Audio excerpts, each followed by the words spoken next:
Halo teman-teman, masih membahas Donghua Soulland di mana kali ini kita akan memasuki season keduanya. Selain melanjutkan kehidupan Tangsan di Akademi Sri Lanka, nanti juga akan banyak terungkap mengenai cerita kehidupan di masa lalunya. Serta akan diceritakan juga backstory dari Tang Hao, ayah dari Tangsan yang berselisih dengan organisasi besar bernama Balai Roh Pelindung. Bagi kalian yang belum menyaksikan season satunya, saya sarankan untuk menyaksikannya terlebih dahulu agar tidak gagal paham saat mengikuti ulasan kali ini ya. Dan saya juga masih belum bosan untuk mengingatkan spoiler warning bagi kalian yang belum dan ingin menyaksikan series Donghuanya secara langsung. Baiklah, tanpa berlama-lama lagi, langsung saja kita mulai. Setelah Tangsan berhasil mengalahkan Meng Yiran, ia segera memulai proses kultivasi untuk mendapatkan cincin roh ketiganya yang nampaknya proses tersebut sangatlah berat. Kita beralih ke tempat ayah Tangsan yang tengah flashback, mengenang masa lalu kelamnya dalam pertempuran melawan Balai Roh Pelindung. Diperlihatkan kala itu Tang Hao muda tengah berlari bersama Ah Yin, sang istri yang sedang menggendong seorang bayi yang tak lain adalah Tangsan kecil. Mereka berusaha melarikan diri dari kejaran orang-orang Balai Roh Pelindung yang masing-masing dari mereka bergelar Dao Luo. Salah satunya adalah Master Roh pemilik kekuatan roh hantu berwujud bayangan hitam. Dengan susah payah Tang Hao melakukan perlawanan sekuat tenaga menggunakan senjata andalannya yakni palu Hou Tian. Meskipun ia bertarung sembari melindungi sang istri dan Tangsan bayi, ia berhasil mendesak lawannya dengan hantaman palu Hou Tian yang mengakibatkan semburan magma. Namun muncul lagi Master Roh lain yang tak kalah kuat. Ia merupakan pengguna kekuatan roh pelindung bunga krisan yang menyerang menggunakan senjata-senjata roh yang tajam dan mematikan. Digempur dengan serangan-serangan dahsyat tersebut, Tang Hao masih bisa menahannya karena meskipun sama-sama bergelar Dao Luo, dua Master Roh tersebut bukanlah tandingannya.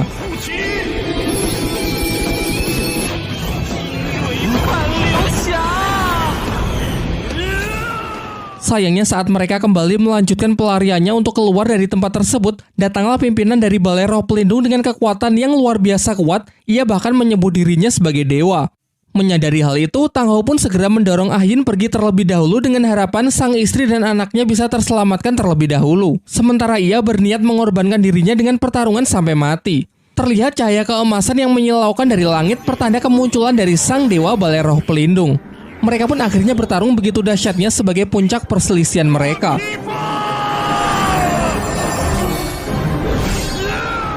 Diadulah kekuatan roh pelindung mereka masing-masing. Sebenarnya Tang Hao lah yang lebih unggul dari pimpinan Balai Roh Pelindung dalam duel 1 lawan 1 tersebut. Akan tetapi saat ingin menghabisinya, tiba-tiba dua anak buah yang bergelar Dao Luo tadi menyatukan kekuatannya untuk menekan Tang Hao, sehingga sekarang ialah yang kembali terdesak. Ketika Tang Hao sudah berada di ujung maut, Ah Yin tiba-tiba saja kembali untuk menolongnya. Sayangnya keadaan menjadi semakin buruk saat pasukan dari Balai Roh Pelindung pun juga semakin banyak berdatangan untuk mengepung mereka berdua. Sampai pada akhirnya, Ah Yin yang merasa tidak punya pilihan lagi memutuskan untuk menyerahkan bayi Tangsan kepada Tang Hao dan berpesan agar Tang Hao merawatnya. Sementara ia akan mengorbankan dirinya dengan menyerahkan seluruh kekuatan miliknya kepada Tang Hao, sehingga ia harus rela kembali menjadi rumput biru perak kecil. Karena hasil latihannya selama ratusan ribu tahun ia berikan kepada Tang Hao dalam wujud cincin siluman roh berwarna merah berusia 100.000 tahun. Tang Hao yang sebenarnya tak menginginkan pengorbanan Ah Yin pun juga tak bisa berbuat apa-apa. Kini yang bisa ia lakukan hanyalah memenuhi permintaan terakhir dari istrinya tersebut untuk menjaga dan merawat Tangsan. Kembali ke masa sekarang, dari sisa benih Ah Yin yang dulu sempat ia tabur telah tumbuh baik di sebuah padang rumput. Tang Hao lalu menceritakan mengenai Tangsan yang kini telah tumbuh semakin dewasa dan semakin mirip dengan Ah Yin. Ia juga menceritakan mengenai Xiao, gadis yang selalu bersama dengan putranya tersebut. Ia berharap kalau mereka kelak tak akan bernasib sama dengan kedua orang tuanya, mengingat Xiao juga merupakan siluman roh yang telah berevolusi menjadi manusia. Kini karena Tangsan sudah memiliki banyak teman dan para guru yang sangat peduli terhadapnya, Tang Hao pun merasa lega dan tak perlu mencemaskannya lagi, sehingga sekarang ia bisa melakukan hal yang dari dulu sangat ingin ia lakukan, yaitu pergi ke Balai Roh Pelindung untuk menuntut balas. Setelah perpisahan tersebut, ia pun bergegas untuk memulai perjalanannya. Scene beralih ke hutan Sindu memperlihatkan pasangan naga Mengsu yang begitu mengagumi kehebatan para murid Akademi Sri Lanka khususnya kepada Tangsan. Menurut Mengsu, Tangsan adalah anak yang jenius dengan bakat yang luar biasa sehingga ia memiliki keinginan untuk menjodohkannya dengan Meng Yiran. Di sisi lain, Tangsan masih berupaya keras untuk mendapatkan cincin siluman roh ketiganya melalui proses yang terlihat begitu menyakitkan. Di tengah ketegangan itu, tiba-tiba Xiao kembali yang sontak mengejutkan mereka semua. Pandangan Xiao kemudian langsung tertuju kepada Tangsan yang sedang berjuang melakukan kultivasi yang begitu berat. Xiao yang merasa cemas menjelaskan bahwa proses penyerapan ini memang sangatlah beresiko. Karena berdasarkan apa yang pernah ia pelajari dari Master Xiao, di levelnya yang sekarang seharusnya Tang San hanya boleh menyerap cincin roh maksimal 1500 tahun. Sementara siluman laba-laba yang sekarang ia serap sudah berusia lebih dari 2000 tahun. Pembicaraan beralih menanyakan bagaimana Xiao bisa selamat dari siluman kera raksasa. Dengan masih ingin menyembunyikan identitas aslinya, Xiao pun terpaksa mengarang cerita kalau tadi saat berada di dalam hutan, terdengar suara auman siluman kerbau yang membuat siluman kera raksasa lari ketakutan dan tak sengaja melepaskannya. Secara kebetulan saat ia terlempar, ia jatuh di samping seekor siluman roh berusia 1000 tahun yang sedang sekarat. Secara kebetulan lagi, saat itu juga ia telah mencapai level 30, sehingga ia pun segera menyerapnya untuk mendapatkan cincin ketiga. Tentu mendengar cerita Xiao yang penuh dengan kebetulan dan serasa tak masuk akal membuat semuanya sangat keheranan. Di waktu yang bersamaan, Master Xiao memenuhi undangan dari Flander untuk datang ke Akademi Sri Lanka. Di sini mereka tengah membicarakan mengenai perkembangan Tang San serta hubungannya dengan Tang Hao. Master Xiao mengungkapkan bahwa sebenarnya Tang San tak hanya punya satu roh pelindung, melainkan bocah itu juga mewarisi roh pelindung Palu Houtian milik Tang Hao. Scene kembali beralih memperlihatkan kondisi Tang San yang semakin mengkhawatirkan. Proses kultivasi itu pun telah mencapai puncaknya. Akan tetapi karena efek dari siluman laba-laba yang terlalu kuat membuat Tang San merasakan sakit yang luar biasa. Sampai tiba-tiba dari punggungnya keluar tulang roh yang menyerupai kaki dari siluman laba-laba yang ia serap. Tubuh Tang San yang tak mampu mengendalikan kekuatan tersebut pun membuatnya terkurung dalam sebuah kepompong. Sementara itu, kesadaran Tang San kembali memperlihatkan flashback dari kehidupan masa lalunya saat ia tengah berupaya menyusup ke perpustakaan paling rahasia di Sekte Tang untuk mempelajari sebuah teknik terlarang. Sembari berusaha memanjat tebing yang sangat curam, ia teringat dengan hari-hari yang ia jalani di Sekte Tang, di mana ia selalu diremehkan, ditindas, dan dipandang rendah oleh murid-murid lain karena mereka merasa memiliki derajat yang lebih tinggi sebagai murid dalam sekte ketimbang Tang San yang hanyalah murid luar. Ia juga teringat saat mencoba meminta izin kepada salah seorang tetua untuk diperbolehkan masuk ke dalam perpustakaan rahasia karena ia ingin mempelajari teknik Tangmen, sebuah teknik tingkat tinggi dari Sekte Tang. Namun izinnya ditolak, tetua itu justru menegaskan bahwa perpustakaan yang dimaksud adalah perpustakaan paling sakral yang bahkan tak boleh dimasuki oleh murid dalam sekte sekalipun, apalagi Tang San yang cuma murid dari luar. Dengan keahlian serta informasi yang telah Tang San kumpulkan selama ini, ia berhasil menyusup ke dalam perpustakaan melewati para penjaga di sana.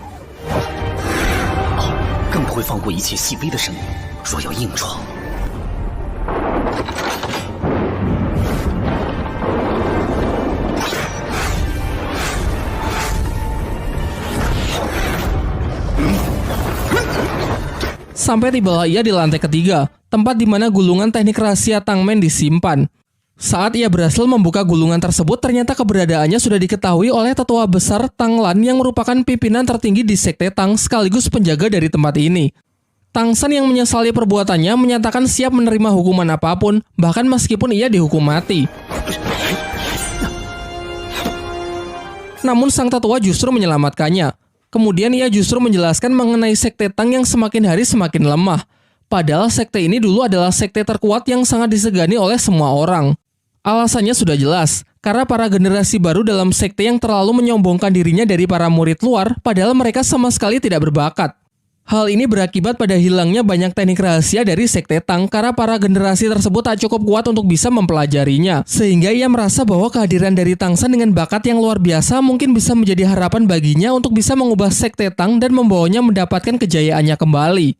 Scene beralih ke masa sekarang memperlihatkan kondisi Tang San yang semakin membaik dan akhirnya proses kultivasinya pun telah selesai. Isak tangis haru menyertai momen tersebut. Kemudian Tang San menunjukkan tulang roh berwujud kaki laba-laba yang keluar dari punggungnya, yang bahkan ia sendiri tidak bisa menjelaskan kondisi apa yang sebenarnya telah terjadi. Saat mereka hendak meninggalkan hutan, tiba-tiba mereka diserang oleh segerombolan siluman laba-laba kecil yang sepertinya anak-anak dari siluman laba-laba yang telah dibunuh Tang San. Semuanya pun mulai panik karena kekuatan mereka masih belum pulih dari pertarungan sebelumnya. Lalu Tang San berinisiatif untuk memberikan mereka masing-masing senjata rahasianya karena dengan senjata tersebutlah ia dapat menghabisi siluman laba-laba sebelumnya. Dan benar saja, senjata dari Tang San sangatlah membantu dalam menghadapi para siluman laba-laba kecil. Senjata itu sangat efektif, bahkan untuk tipe support seperti Oishike pun bisa dengan mudah menggunakannya.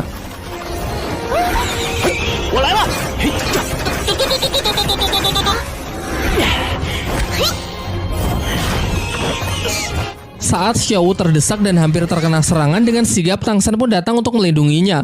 Secara refleks ia mengeluarkan tulang roh di punggungnya untuk membunuh para siluman laba-laba yang ingin menyerang Xiao, dan sisanya lari ketakutan melihat amukan dari Tang San.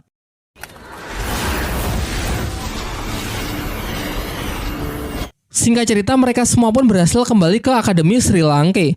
Guru Zhao lalu menceritakan semua kejadian yang mereka alami saat berada di dalam hutan Sindhu mengenai Tang San dan Oishike yang telah mendapatkan cincin roh ketiganya, serta kemunculan siluman roh kera raksasa yang sempat menculik Xiao. Guru Zhao juga mengatakan bahwa ia masih heran dengan cerita Xiao mengenai teriakan kerbau yang sanggup membuat takut siluman roh terkuat tersebut.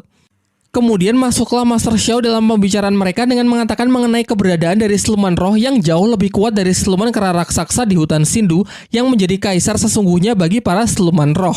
Makhluk mengerikan itu bernama Banteng Sanca Ungu, tinggal di dalam danau tenang yang menjadi pusat dari hutan Sindhu. Terdapat sebuah kisah yang menceritakan bahwa dulu pernah ada seorang master roh bergelar Dauluo yang masuk jauh ke dalam hutan berniat menantang siluman kera raksasa untuk berduel. Namun di pusat hutan ia malah bertemu dengan siluman roh yang jauh lebih menakutkan dari siluman kera raksasa. Yang paling mengerikan bukan cuma ukurannya yang luar biasa besar, makhluk itu bahkan juga mengerti bahasa manusia.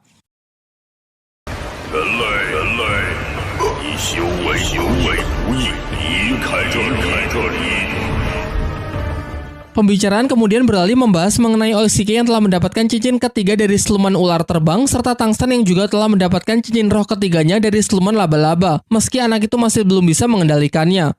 Pembicaraan itu pun ditutup dengan Master Xiao yang mengatakan kalau mungkin kelak kekuatan dari Tang San akan bisa melampaui Tang Hao. Di sisi lain kita diperlihatkan Tang San yang sedang memikirkan ingatan dari masa lalunya.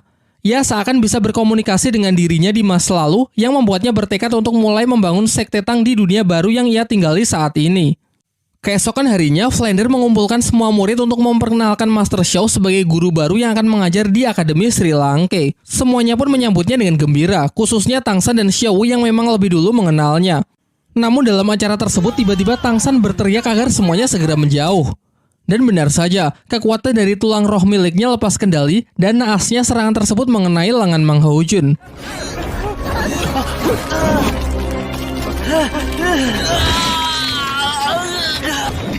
Master Xiao berusaha menghandle insiden tersebut dengan mencoba menenangkan Tang San yang terlihat sangat panik. Sementara itu, Mang Haojun yang lagi apes kondisinya semakin buruk karena serangan dari tulang roh Tang San sangatlah beracun. Dibawalah ia masuk ke dalam kamar. Master Xiao lalu menyuruh Tang San agar kembali mengeluarkan tulang rohnya untuk menyerap racun di tubuh Mang Haojun karena hanya dengan cara itu Mang Haojun bisa diselamatkan. Tentu perintah itu membuat Tang San sangat ragu, karena bisa saja kekuatannya lepas kendali dan justru membuat kondisi Mang Haojun semakin memburuk. Sampai akhirnya setelah Master Xiao meyakinkannya, ia pun mencoba cara tersebut dan Mang Haojun pun akhirnya bisa diselamatkan. Keesokan harinya diperlihatkan Master Xiao yang kembali menceramahi Tang San. Ia menjelaskan kelemahan terbesar Tang San ada pada perasaannya yang membuatnya tidak bisa berpikir dengan jernih sehingga menghasilkan keputusan yang gegabah. Kemudian ia menyuruh Tang San untuk menunjukkan kekuatan cincin roh ketiga yang baru ia serap. Master Xiao mengamati bahwa rumput biru perak miliknya lebih tipis namun lebih kuat dari sebelumnya. Terlebih lagi sekarang juga dilapisi racun yang sangat kuat.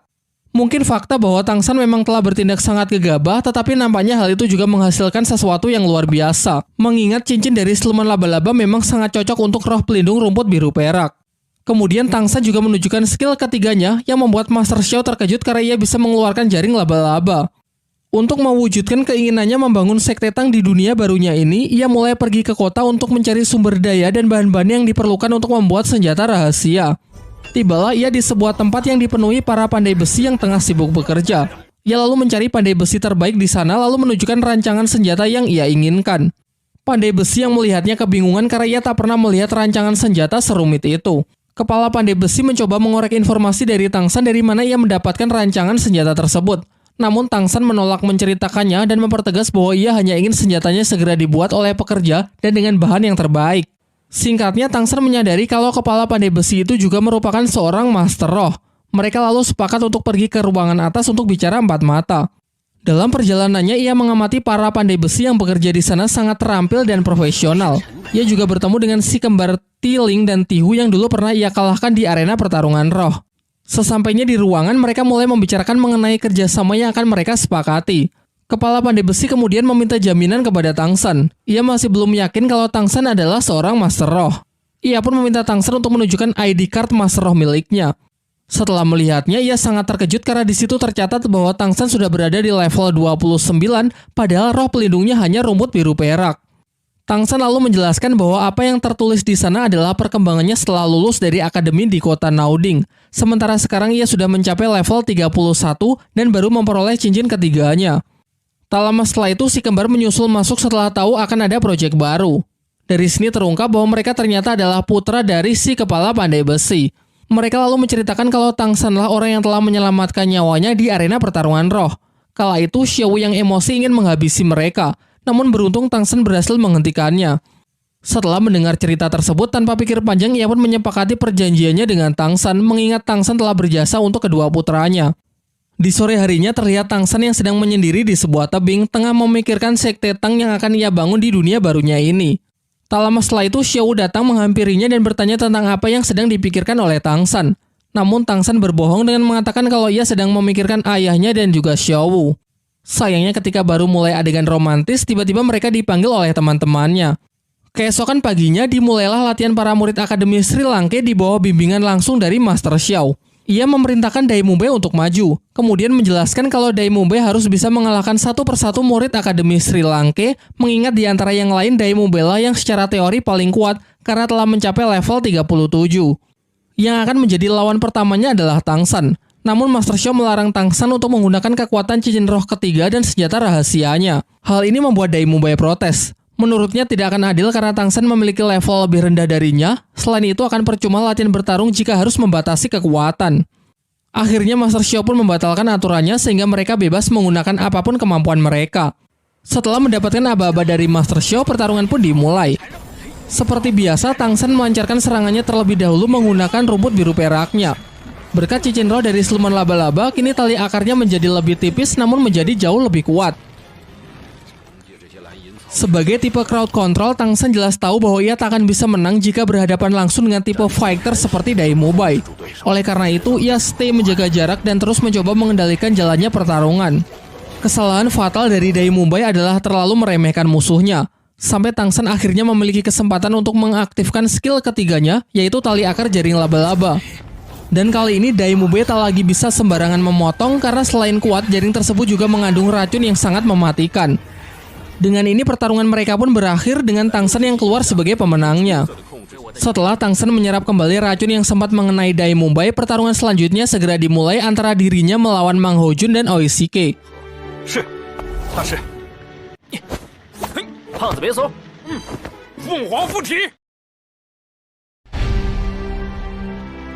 Serangan pertama, Dai Mumbai masih menahan dirinya dengan hanya menggunakan 2 cincin rohnya saja. Namun serangan tersebut dapat diatasi oleh Mang Hojun dengan hampir mengeluarkan seluruh tenaganya. Cukup untuk menekan Dai Mumbai karena ia tak mempertimbangkan kalau api Mang Hojun telah meningkat semenjak dari hutan Sindu. Serangan berikutnya barulah Mumbai menggunakan kekuatan cincin roh ketiganya yang secara teori tak akan bisa Mang Hojun atasi karena disinilah letak perbedaan kekuatan mereka. Namun lagi-lagi ia meremehkan lawannya. Mumbai lupa kalau di pihak Mang Hojun terdapat Oishike yang secara terus-menerus dapat mensuplai energi untuk Mang Hojun, sehingga meski menggunakan tenaga penuh di setiap serangannya, Mang Hojun tidak khawatir akan kehabisan tenaga. Terlebih lagi ia tahu betul apa yang menjadi kelemahan dari Dai Mumbai. Mumbai adalah tipe petarung jarak dekat dan serangan gelombang jarak jauhnya hanya memiliki radius 10 meter saja, sehingga asalkan mereka bisa tetap menjaga jarak, kemungkinan menang mereka akan jauh lebih besar. Sekarang yang bisa dilakukan Dai Mumbai hanya bertahan sampai efek sosis terbang milik Oishike habis. Namun itu pun juga tak akan mudah karena Mang Hojun terus mendapatkan suplai energi dari Oishike sehingga serangannya bisa ia spam secara terus-menerus dari udara tanpa khawatir akan kehabisan energi. Di waktu yang bersamaan, Master Xiao memerintahkan Tang San untuk sparring melawan Xiaowu agar sama-sama menunjukkan skill ketiganya. Pertarungan mereka pun dimulai. Tang San pun cukup dibuat kewalahan di awal oleh Xiaowu mengingat ia sudah lama tak berlatih bertarung dengannya. Ia kehilangan fokus setelah terkena serangan mata genit, skill kedua milik Xiaowu. Ini menjadi kesempatan bagi Xiaowu untuk segera mendaratkan serangan. Menanggapi hal itu, Tang San juga bertindak cepat untuk melindungi dirinya menggunakan skill ketiga jaring laba-laba.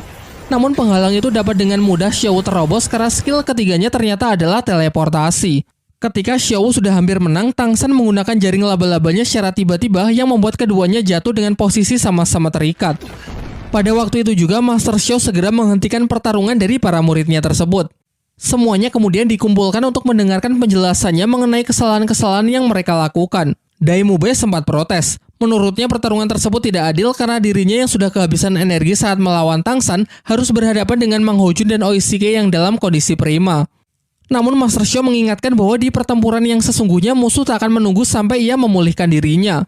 Setelah ia panjang lebar menjelaskan kesalahan mereka masing-masing, Master Xiao mengungkapkan kekecewaannya dari performa para murid pada latihan hari ini sehingga ia memutuskan untuk memberikan hukuman kepada mereka.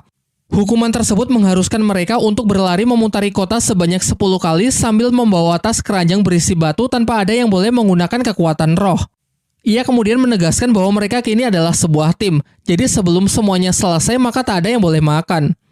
Kepala Akademi Flander sempat protes kepada Master Xiao karena menurutnya hukuman itu terlalu berat jika para murid dilarang menggunakan kekuatan roh pelindung mereka. Namun Master Xiao menjelaskan bahwa sebenarnya ini bukanlah latihan fisik, melainkan upayanya untuk melihat sudah sejauh mana hubungan baik antar murid sebagai sebuah tim yang solid.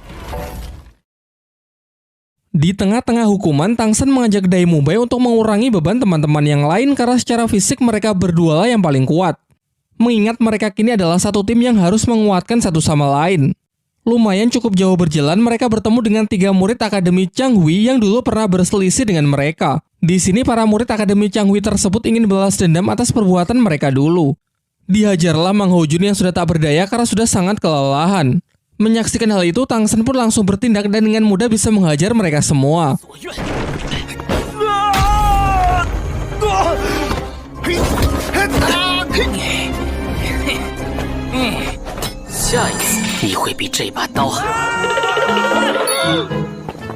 Kemudian melanjutkan hukuman tersebut, teman-teman yang lain mengambil kembali beban yang sempat dititipkan ke Tang San dan Dai Mubei karena melihat mereka berdua yang memikul beban terlalu berat. Singkat cerita, setelah berupaya keras melewati masa-masa sulit, mereka semua pun telah menyelesaikan hukuman dan tiba di gerbang Akademi Sri Lanka.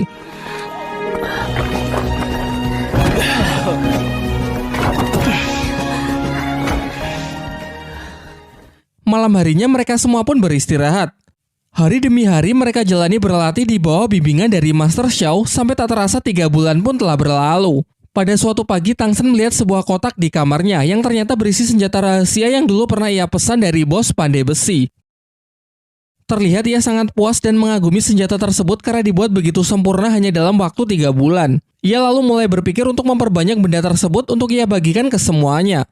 Namun tak lama setelah itu, ia dikejutkan dengan kedatangan Mang Hojun yang terlihat babak belur. Mang Hojun lalu menceritakan semua kejadiannya. Bahwa tadi ia mencoba mendekati gadis yang menjadi panitia pendaftaran arena pertarungan roh, meskipun beberapa kali ditolak, ia memutuskan untuk mengantarnya pulang. Akan tetapi dalam perjalanan pulang, gadis itu diganggu oleh seorang preman mesum bernama Bule. Tentu ia pun bergegas untuk melindunginya sehingga pertarungan pun tak terhindarkan.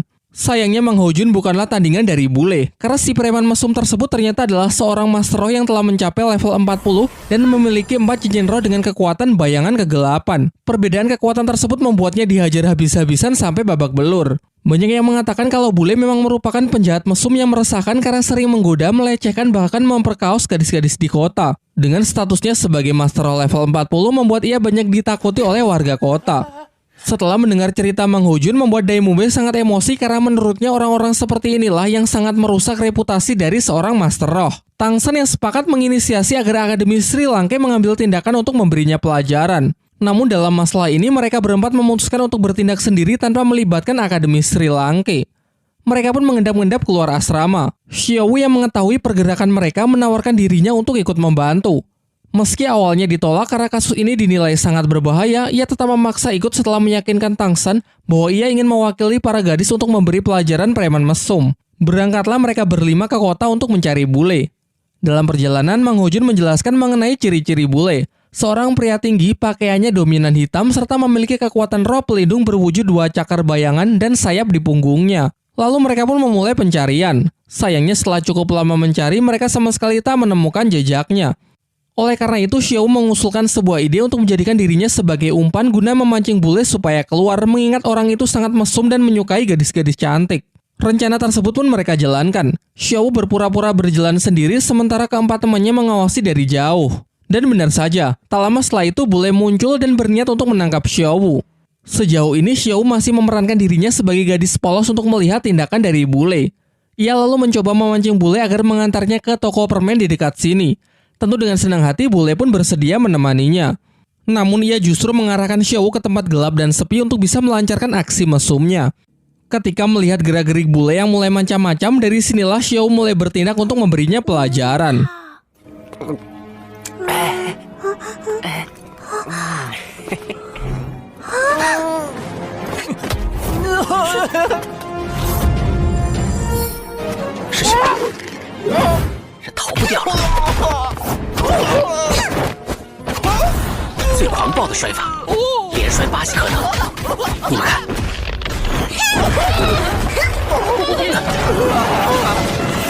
Setelah Xiao menghajarnya hingga babak belur, mereka berniat untuk langsung pulang. Namun Tang Shen merasa kalau hukuman seperti ini masih belum cukup untuk membuat orang ini jera, sehingga ia ingin memberinya hukuman yang tak pernah akan bisa ia lupakan seumur hidupnya. Sementara itu, diperlihatkan Kepala Akademi Flander bersama Master Xiao tengah membicarakan masalah keuangan akademi yang semakin menipis. Hal ini karena metode pengajaran dari Master Xiao selama 3 bulan terakhir ini sangat intens serta terlalu boros dalam memberikan fasilitas kepada para murid sehingga membuat anggaran biaya benar-benar membengkak. Namun Master Xiao mengatakan agar Flander tak merisaukan hal tersebut karena ia memiliki rencana tersendiri untuk memperbaiki keuangan akademi sekaligus sambil melatih para murid ke tingkat berikutnya. Keesokan paginya saat bule membuka mata, ia mendapati dirinya sedang terikat di atas sebuah tiang dan menjadi tontonan banyak orang. Terlebih lagi posisinya berada di dekat pusat pemerintahan kota sehingga di sana juga banyak prajurit istana yang berseliweran. Tak lama setelah itu, dua temannya yang bernama Ekao dan Tiania datang mencarinya dan bergegas menolongnya saat tahu temannya tersebut sedang terikat dan menjadi bahan tontonan warga kota. Setelah berhasil terlepas, bule membaca tulisan yang ditempelkan Tang Shen di tubuhnya yang di situ tertulis semua pengakuan kejahatan yang selama ini ia lakukan dan berjanji untuk tidak mengulanginya lagi. Bukannya menyadari kesalahannya, hal ini justru membuatnya semakin emosi dan bertekad bahwa ia pasti akan membalas dendam. Di sisi lain, semua murid Akademi Sri Lanka berkumpul untuk menerima latihan tahap kedua di bawah bimbingan dari Master Xiao. Master Xiao kemudian menjelaskan bahwa arena pertarungan roh akan menjadi tempat latihan mereka selanjutnya, mengingat mereka juga sudah cukup berpengalaman bertarung di sana. Ia menjelaskan bahwa kali ini tak akan ada batasan waktu. Latihan akan dinyatakan selesai setelah masing-masing dari mereka mendapatkan lencana perak. Tidak hanya mengikuti pertarungan 1 lawan 1, melainkan mereka juga harus berpartisipasi dalam pertarungan tim sebagai tim Akademi Sri Lanka. Sebelum berangkat, Master Xiao menyampaikan beberapa aturan yang harus mereka patuhi saat mengikuti pertarungan. Yang pertama, mereka harus menggunakan nama samaran dan tidak diperbolehkan untuk memperlihatkan wajah asli kepada musuh, sehingga mereka harus mengenakan topeng pada setiap pertarungan. Sementara peraturan kedua, dalam pertarungan mereka dilarang menggunakan senjata rahasia. Dan terakhir, mereka diwajibkan mengikuti 2 pertarungan per hari tidak peduli kalah maupun menang. Sesampainya di kota, mereka mulai mendiskusikan rencana untuk bersiap menghadapi pertarungan. Master Xiao menyarankan agar para tipe support membentuk tim 2 orang agar memudahkan mereka memperoleh lencana perak. Oishike memilih berpasangan dengan Dai Mubai, sementara Ning Rongrong sebenarnya ingin dipasangkan dengan Mang Hojun, namun ia lebih memilih berpasangan dengan Su Ying. Setelah itu, Master Xiao mendistribusikan topeng untuk para murid agar mereka kenakan untuk menyembunyikan identitas mereka di atas arena. Dalam pertarungan tim, mereka akan menggunakan nama 7 monster Sri Lanka. Namun dalam pertarungan 1 lawan 1 dan 2 lawan 2, masing-masing dari mereka akan ia beri nama samaran. Dai Mubai menggunakan nama samaran Harimau Putih, Oishike sebagai Paman Sosis, Mang Hojun sebagai Phoenix Api, Tang Shen sebagai Dewa Asura, Xiao sebagai Kelinci Iblis, Su Ying sebagai Musang Neraka, dan Ning Rongrong sebagai Dewi Pagoda.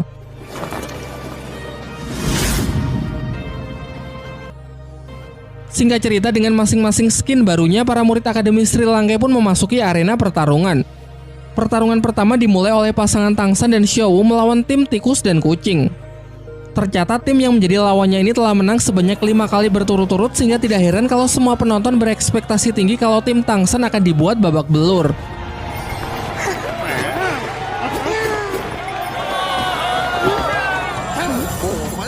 Mengandalkan lemparan dari rekannya, kucing menyerang dengan kecepatan tinggi. Tang Shen dengan mudah menghindarinya, sementara Xiao bertugas menyerang musuh yang lain.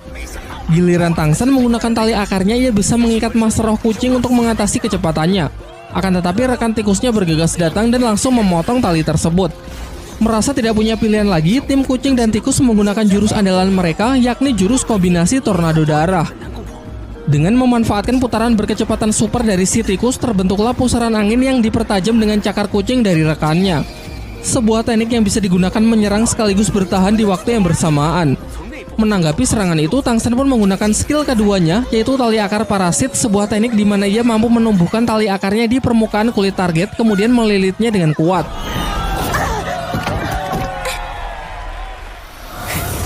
Dengan ini pertarungan pun berakhir dengan kemenangan dari pihak Tangsan dan Xiaowu.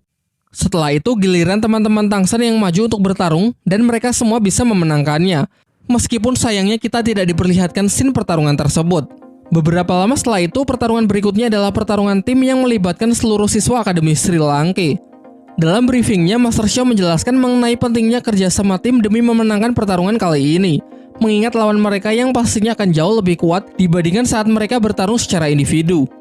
Walaupun Dai Mubei adalah ketua kelas, namun ia mengakui kehebatan Tangsan dalam menyusun strategi sehingga ia menyerahkan pengaturan formasi kepadanya. Tangsan lalu menjelaskan bahwa Dai Mubei, Su Ying, dan Xiaowu akan menjadi penyerang di garis depan. Ia akan berada di tengah sebagai pendukung, tepat di belakangnya adalah dua support Oishike dan Ning Rongrong, sementara di garis paling belakang akan diisi oleh Mang Hojun yang mempunyai tugas utama untuk melindungi para support tersebut. Singkat cerita, setelah melakukan prepare, mereka pun naik ke arena pertarungan, dan kali ini yang akan menjadi lawan mereka bernama tim petarung Badak Gila. Sebelum pertarungan dimulai, kita diperlihatkan scene flashback saat tim Sri Lanka tengah bersiap-siap naik ke arena, salah seorang tim petarung gila menghampiri mereka. Di sini orang itu bertindak kurang sopan dengan mencoba menggoda Su Ying. Melihat itu, Dai Mubei yang tak terima ingin menantangnya untuk berduel. Untung saja ketika suasana semakin memanas, datang seorang panitia yang melerai kedua belah pihak. Ia mengancam kalau mereka membuat keributan maka mereka akan didiskualifikasi. Sebelum pergi, panitia itu mengatakan kepada para murid Sri Lanka bahwa yang akan menjadi lawan mereka merupakan pemegang rekor tak terkalahkan semenjak datang ke tempat ini. Selain itu, mereka juga terkenal sangat kejam. Yang menjadi lawan mereka selama ini kalau tidak mati pasti akan terluka sangat parah. Oleh karena itu, ia menyarankan jika tim Sri Lanka sudah terdesak, akan jauh lebih baik jika segera menyerah. Namun peringatan itu tentu sama sekali tak menurunkan tekad Dai Mubei dan para siswa Akademi Sri Lanka lainnya. Kembali ke masa sekarang, kini kedua tim sudah berada di dalam arena dan siap untuk memulai bentrokan pertarungan tim 7 lawan 7. Kemudian mereka pun menunjukkan kekuatan roh pelindung mereka masing-masing. Tangsan menugaskan Dai Mubei untuk by one melawan ketua tim yang memiliki kekuatan roh pelindung badak hutan.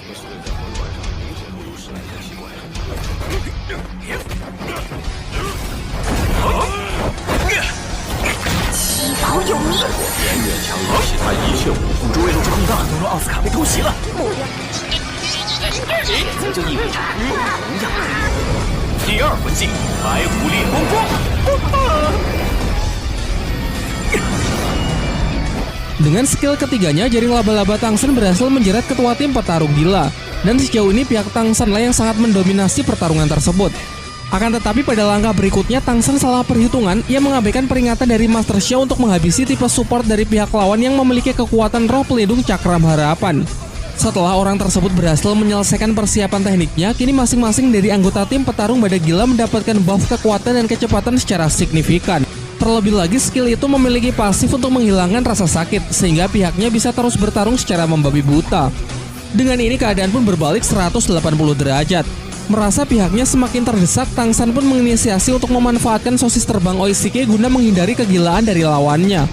Namun masalahnya skill Oishike juga tak akan bisa bertahan lama. Terlebih lagi pihak lawan yang tak kehabisan akal, mereka masing-masing mendesak pihak Tangsan dengan menggunakan serangan bebatuan.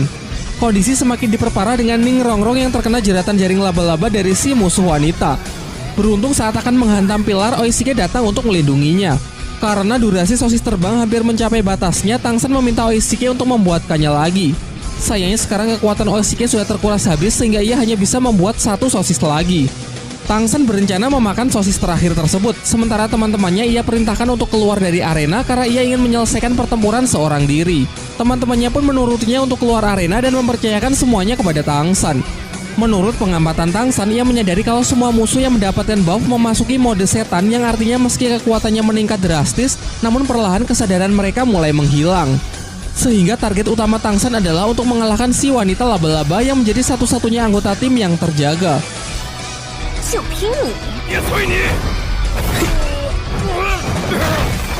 Lawannya yang sudah sangat percaya diri akhirnya melakukan kesalahan dengan menjerat Tangsan menggunakan jaring laba-labanya. Tanpa terduga-duga, Tangsan justru menyerap kekuatan tersebut dan menarik lawannya ke arahnya.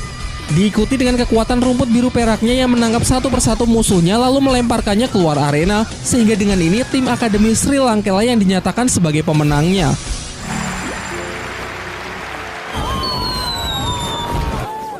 史莱克七怪之一，千手修罗。今天我们大获全胜。走走走。 Pasca pertarungan tersebut, mereka semua pun berkumpul untuk melakukan evaluasi. Para murid Sri Lanka meminta maaf karena sepanjang pertarungan mereka telah banyak melakukan kesalahan. Namun Master Shio mengungkapkan kalau ia cukup puas dengan pertarungan yang mereka sajikan. Pasalnya, dari awal saja tim Sri Lanka bisa dengan lancar menguasai jalannya pertarungan meski lawan mereka rata-rata berada di level lebih dari 35. Ia juga menegaskan mengenai keputusan tim untuk hanya menyisakan Tangsen berduel seorang diri di puncak pertarungan adalah keputusan yang tepat. Mengingat saling percaya juga merupakan salah satu bentuk dari sebuah kerjasama tim. Waktu pun terus berlalu. Setiap hari para murid Akademi Sri Lanka menghabiskan waktu latihan mereka untuk bertarung di atas arena pertarungan roh. Mereka pun juga selalu menang dalam setiap pertempuran yang membuat nama mereka semakin naik. Kehebatan mereka menggema di seluruh penjuru kota sehingga banyak warga kota yang sangat mengidolakan dan mendukung mereka pada setiap pertempuran. Ketika memasuki pertarungan ke-28, Master Shio kembali mendaftarkan para murid Akademi Sri Lanka untuk segera mendapatkan lencana peraknya. Karena jika hari ini mereka berhasil menang, maka sudah pasti mereka akan mencapai rank tersebut. Namun saat panitia pendaftaran tahu kalau yang Master Shio daftarkan adalah 7 monster Akademi Sri Lanka, ia menjadi sangat excited dan bergegas mengantarnya untuk menemui penyelenggara arena pertarungan roh. Dimulailah pembicaraan mereka. Si penyelenggara mengungkapkan kekagumannya terhadap murid-murid Sri Lanka yang mengukir sejarah baru di tempatnya sebagai tim yang paling lama mendapatkan win streak atau kemenangan beruntun, padahal sebagian anggota tim bahkan belum mencapai level 30. Oleh karena itu, ia menawarkan sebuah kesepakatan dengan Master Shio untuk mengikut sertakan para muridnya tersebut mengikuti turnamen di arena pertarungan pusat. Jika Master Shio sepakat, maka hari ini juga orang tersebut akan memberikan lencana perak untuk tim Sri Lanka. Kemudian si penyelenggara menceritakan masalah sebenarnya yang tengah ia hadapi. Dalam aturannya, setiap arena cabang harus mendelegasikan tim terbaik mereka untuk mengikuti turnamen di arena pusat. Dan sebelumnya yang ia delegasikan adalah tim petarung Badak Gila. Menurutnya untuk saat ini, tim petarung Badak Gila merupakan tim terbaik yang ia miliki. Namun timnya tersebut kalah telak sehingga ia mengalami kerugian yang sangat besar karena dalam pertarungan yang diselenggarakan banyak uang yang harus dipertaruhkan. Berdasarkan analisisnya, penentu kemenangan dari sebuah tim bukan cuma masalah level, melainkan kombinasi kekuatan roh pelindung dari masing-masing anggota tim yang saling mendukung satu sama lain. Menurutnya, tim 7 monster Sri Lanka memiliki hal tersebut. Selain itu, kemenangan tim Sri Lanka sebanyak 27 kali berturut-turut sudah cukup untuk membuktikan kalau mereka memanglah sebuah tim yang sangat kuat. Sehingga dengan alasan itu, ia berencana menjadikan mereka sebagai delegasi berikutnya dengan imbalan sejumlah koin emas. Setelah Master Shio melihat daftar anggota tim yang akan menjadi lawan murid-muridnya, tanpa pikir panjang ia pun menyepakatinya. Setelah itu Master Shio mencoba mendiskusikannya dengan Pak Kepala Akademi Flander. Awalnya Flander menyayangkan keputusan Master Shio yang terlihat terburu-buru menyepakatinya begitu saja. Namun setelah Master Shio menjelaskan bahwa imbalan yang ditawarkan mencapai 10.000 koin emas, jumlah yang sangat fantastis untuk memperbaiki perekonomian akademi, semuanya pun langsung sepakat. Lagi pula menurutnya ini akan menjadi sebuah latihan yang sangat bagus bagi tim Sri Lanka. Mereka lalu mulai menginvestigasi kemampuan dari para anggota tim yang akan menjadi lawan mereka. Tim ini berasal dari Akademi Tiando. Ketua tim bernama Yu Tianfeng, level 39 dengan kekuatan roh pelindung naga petir biru. Wakil ketua bernama Du Guyan, level 38 dengan kekuatan roh pelindung ular giok. Anggota pertama bernama Osler, level 36 dengan kekuatan roh pelindung macan tutul. Anggota kedua bernama Si Lingling, level 35, tipe support dengan roh pelindung bunga apel. Anggota berikutnya adalah Simo bersaudara dengan kekuatan roh pelindung penyu hitam.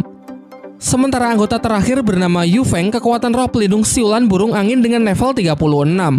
Master Shio kemudian mengatakan akan mengizinkan Tangsen menggunakan tulang rohnya namun tidak dengan senjata rahasianya. Menurut perhitungan Master Shio, persentase kemenangan dari tim Sri Lanka tak lebih dari 30% karena selain kuat dari segi kemampuan individu, lawan mereka juga merupakan tim yang memiliki komposisi begitu lengkap. Ia lalu menyarankan agar para murid mewaspadai ketua dan wakil ketua dari tim lawannya. Karena kekuatan roh pelindung naga biru yang dimiliki Yu Tianfeng adalah jenis paling kuat dari semua jenis hewan buas. Wakil ketua yang bernama Du Guyan juga harus diwaspadai karena roh pelindung ular giok merupakan tipe pengendali yang menggunakan racun yang sangat mematikan.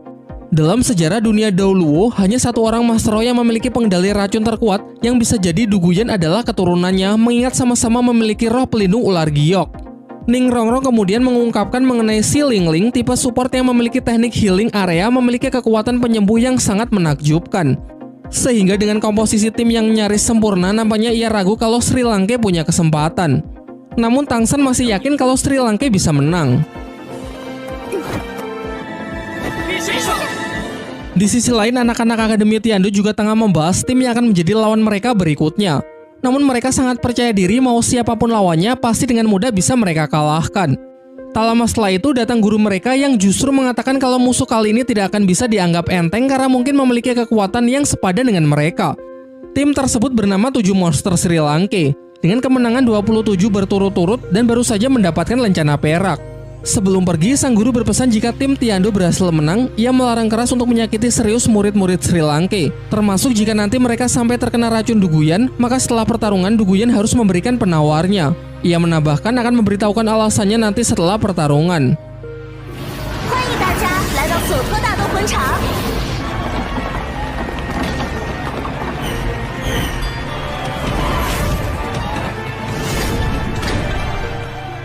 Singkat cerita, kedua tim berjalan memasuki arena yang begitu megah dengan kapasitas 20.000 penonton. Tidak heran mengingat pagelaran ini merupakan yang terbesar di kota.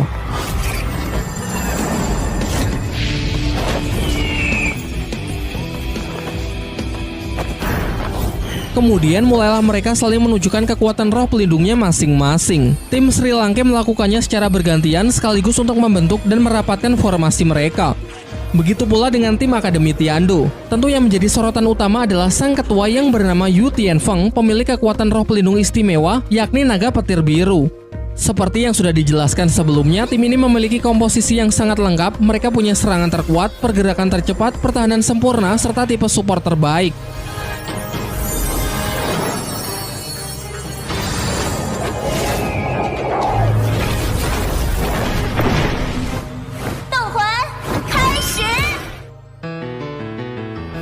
Dai Mubai memulai serangan pertamanya, berniat menghancurkan pertahanan lawan terlebih dahulu.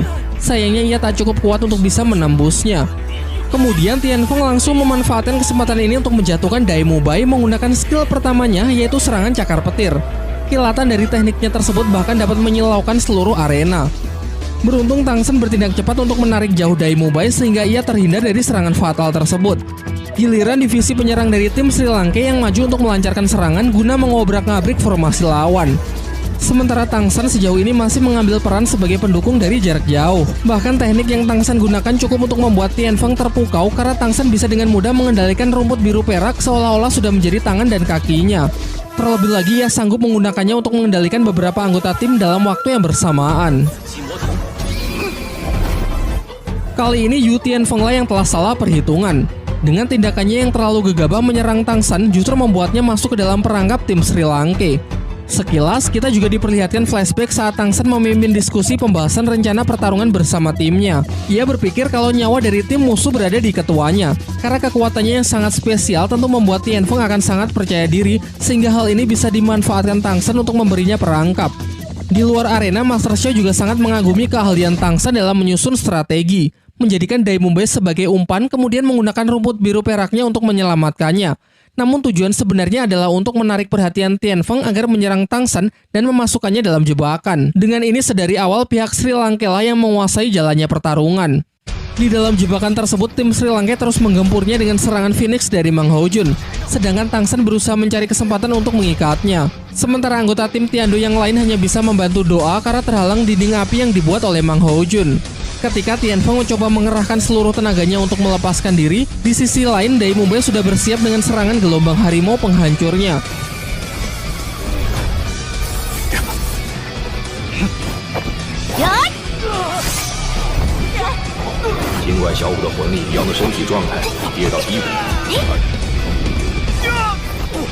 Menyaksikan Tianfeng terluka parah, wakil ketua Duguyan sangat emosi sehingga ia ingin mengakhiri pertempuran dengan serangan racun dari teknik ular giok. Hal ini sempat membuat guru mereka khawatir mengingat racun tersebut yang dapat langsung membunuh lawan dalam sekejap hanya dengan sekali sentuh. Menyadari serangan tersebut, Tangsan segera bertindak cepat untuk menarik mundur seluruh anggota timnya.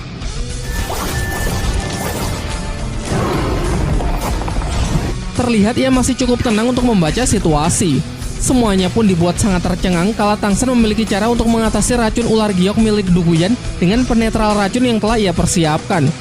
Tentu pengetahuannya yang sangat luas mengenai dunia racun ia dapatkan dari ingatan ketika dulu masih berada di Sekte Tang. Semuanya dibuat sangat terkejut, karena selama ini tak pernah terpikir sedikit pun untuk bisa menangkal racun dari ular giok yang terkenal begitu kuat. Dari belakang tim Tiando masih tersisa Ling Ling, ialah tipe support dengan teknik lautan 9 hati yang dapat melakukan healing area untuk menyembuhkan para anggota timnya. Jika teknik ini berjalan lancar, maka tim Tiando sangat mungkin untuk bisa membalikan keadaan. Kini pertarungan antar kedua tim yang sesungguhnya baru saja dimulai. Terjadilah bentrokan antar ketua tim. Meski luka Tianfeng telah disembuhkan, namun energi rohnya masih belum sepenuhnya pulih. Sementara Su Ying masih beradu kecepatan dengan salah seorang anggota tim lawan yang bernama Osler, pemilik kekuatan roh pelindung macan tutul. Sama halnya dengan Mang Ho Jun yang tengah Baiwan melawan anggota tim yang setipe. Namun tim Sri Lanka kurang diuntungkan karena terdapat perbedaan level dan jumlah cincin. Di sisi lain, Xiao dan Tang San tengah menghadapi Simo bersaudara pemilik pertahanan cangkang kura-kura. Walaupun mereka ini spesialis pertahanan, mereka juga bisa memanfaatkan kekuatan cangkangnya untuk menyerang meski di waktu yang bersamaan membuat pertahanannya menjadi menurun. Hal itu kemudian dimanfaatkan Xiao untuk melancarkan serangan. Namun sayangnya kali ini Tang San salah perhitungan. Cangkang-cangkang itu dapat dikendalikan dari jarak jauh untuk memotong tali akar Tang San agar pengguna rumput biru perak tersebut tak bisa lagi menarik Xiao. Kini Xiao pun masuk ke dalam perangkap. Teleportasinya pun juga tak akan berguna karena memiliki batasan jarak yang pendek. Akibatnya ia terluka sangat parah karena menerima serangan telak dari Simo bersaudara. Mang Ho Jun yang sangat emosi mengerahkan seluruh tenaganya untuk melepaskan auman Phoenix.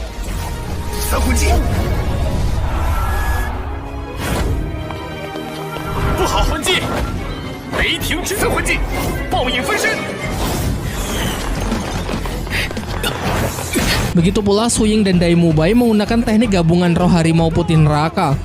Teknik tersebut sangatlah kuat yang dapat menggetarkan seluruh arena sekaligus memukul mundur tim Akademi Tiando.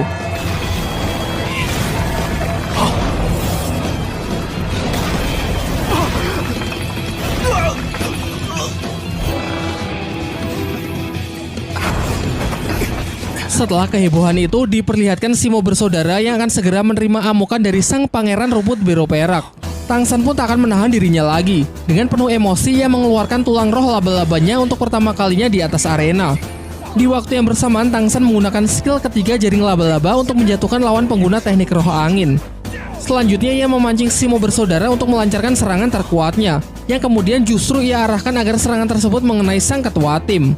Setelah itu, ia segera bergerak cepat untuk menjatuhkan Simo bersaudara dan tanpa jeda ia langsung berlari ke arah Duguyan. Diperlihatkan racun Duguyan juga sama sekali tak mempan karena basically teknik laba-laba Tang San juga merupakan teknik yang beracun. Dengan tatapan yang sangat dingin, Tang San menangkap Duguyan dan seolah-olah memiliki hasrat yang kuat untuk membunuhnya.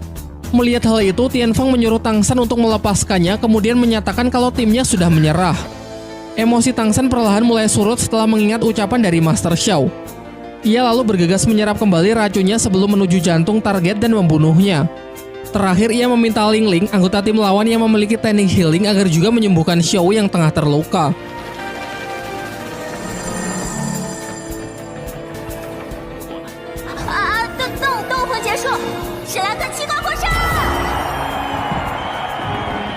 Dengan ini pertarungan pun berakhir dengan kemenangan tim 7 monster Sri Lanka. Setelah tim Akademi Tiando berhasil dikalahkan oleh tim Akademi Sri Lanka, dengan penuh kekecewaan mereka pun saling menyalahkan dirinya sendiri masing-masing. Namun sang guru yang diketahui bernama Xing Ming kembali memberikan mereka semangat bahwa kekalahan ini bukanlah sesuatu yang buruk, melainkan justru menjadi pembelajaran bagi mereka untuk menghilangkan sikap sombong dan takabur, serta membuat mereka terus berlatih agar bisa menjadi lebih baik ke depannya. Sementara itu, di pihak lain, semua murid Akademi Sri Lanka terlihat sangat gembira atas kemenangan yang luar biasa. Dengan ini, latihan tahap kedua telah berakhir karena setelah memenangkan pertarungan tersebut, masing-masing mereka sudah berhasil mendapatkan lencana perak. Di tengah pembicaraan, Xing Ming selaku guru dari tim Akademi Tiando tiba-tiba datang dan langsung memberikan hormat kepada Pak Kepala Akademi Flander. Dari sini pun terungkap bahwa Xing Ming ternyata merupakan alumni dari Akademi Sri Lanka, sehingga Flander dan Guru Zhou adalah mantan gurunya. Inilah yang menjadi alasan mengapa kemarin sebelum pertarungan mereka, Xing Ming sempat memperingatkan timnya agar jika mereka menang, mereka tidak melukai serius para murid Sri Lanka. Namun siapa sangka malah timnya lah yang harus menerima kekalahan. Flander kemudian memperkenalkan Xing Ming kepada Master Xiao, yang merupakan guru baru di Akademi Sri Lanka. Akan tetapi ketika Xingming hendak memberikan hormat kepada Master Xiao sebagai guru baru Sri Lanka, Master Xiao justru menolaknya. Flander lalu menjelaskan kalau Master Xiao ini adalah paman dari salah satu murid Xingming yang bernama Yu Tianfeng, sehingga bisa dikatakan kedudukan mereka saat ini setara. Namun terlihat Master Xiao yang merasa sangat tidak nyaman saat Flander membahas hubungannya dengan klan naga tiran petir biru. Master Xiao justru mempertegas bahwa ia dan klan tersebut sudah tidak memiliki hubungan apapun. Selang waktu berjalan, para murid Sri Lanka diperintahkan untuk mengambil hadiah yang sudah dijanjikan penyelenggara pertarungan sebelumnya, sekaligus menukarkan poin mereka untuk mendapatkan lencana perak sebagai tanda kelulusan dari latihan tahap kedua. Setelah poin dihitung, ternyata Tangsen memperoleh poin tertinggi, yaitu di kisaran 5.000-an, sementara yang lain rata-rata hanya sekitar 2.000-an. Hal ini karena selain pertarungan tim dan pertarungan 1 lawan 1, ia juga mengikuti pertarungan 2 lawan 2. Dengan poin sebanyak itu, bisa dikatakan Tangsen merupakan top global dalam pertarungan arena Ro di seluruh dataran Daoluo. Mereka lalu menerima lencana mereka masing-masing, dan hanya Tangsen lah yang satu-satunya memperoleh lencana emas, sedangkan teman-teman yang lain baru mendapatkan lencana perak. Sementara itu, kita diperlihatkan tim Akademi Tiando yang sempoyongan beranjak kembali ke penginapan.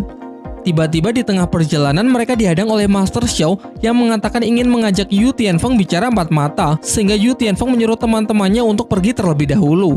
Master Xiao memulai percakapan dengan memuji keponakannya tersebut yang telah bekerja keras hingga bisa mencapai level 39 di usianya sekarang. Kemudian ia menanyakan mengenai kabar ayah dan kakeknya. Tianfeng menjawab bahwa mereka baik-baik saja, namun kakek sudah semakin tua sehingga semua urusan klan diurus oleh ayahnya. Lalu ia meminta agar Master Xiao pulang ke kerajaan Tiando karena ayah dan kakeknya sebenarnya sangat merindukannya. Tetapi Master Xiao menolak hal itu. Ia mengatakan kalau itu mustahil karena hubungannya dengan klan naga sudah lama berakhir. Beralih membicarakan pertarungan hari ini, Tianfeng meminta maaf karena kekalahannya telah membuat malu klan naga tiran petir biru. Namun Master Xiao menjelaskan kalau Tianfeng sebenarnya bukan kalah melawan tim Sri Lanka, melainkan kalah melawan sikap angkuh dirinya sendiri, sehingga dengan mudah bisa masuk ke dalam jebakan yang dibuat oleh musuh. Sebelum pergi, ia berpesan agar Tianfeng menjadikan kekalahannya hari ini sebagai pelajaran berharga untuk terus berlatih menjadi Master Ro yang jauh lebih kuat. Scene lalu berpindah memperlihatkan Flander yang mentraktir makan malam guru Xingming dan para murid Sri Lanka. Semua berjalan menyenangkan sampai Master Xiao datang dan tiba-tiba mengatakan kalau ia akan menyerahkan semua murid Sri Lanka kepada kerajaan Tiando. Kemudian ia menjelaskannya lebih rinci, bahwa sebentar lagi akan ada turnamen terbesar bagi para Master Roh di dunia Daoluo. Sayangnya turnamen tersebut hanya boleh diikuti oleh para murid dari akademi resmi. Sedangkan sudah dijelaskan sebelumnya bahwa Akademi Sri Lanka bukanlah akademi resmi.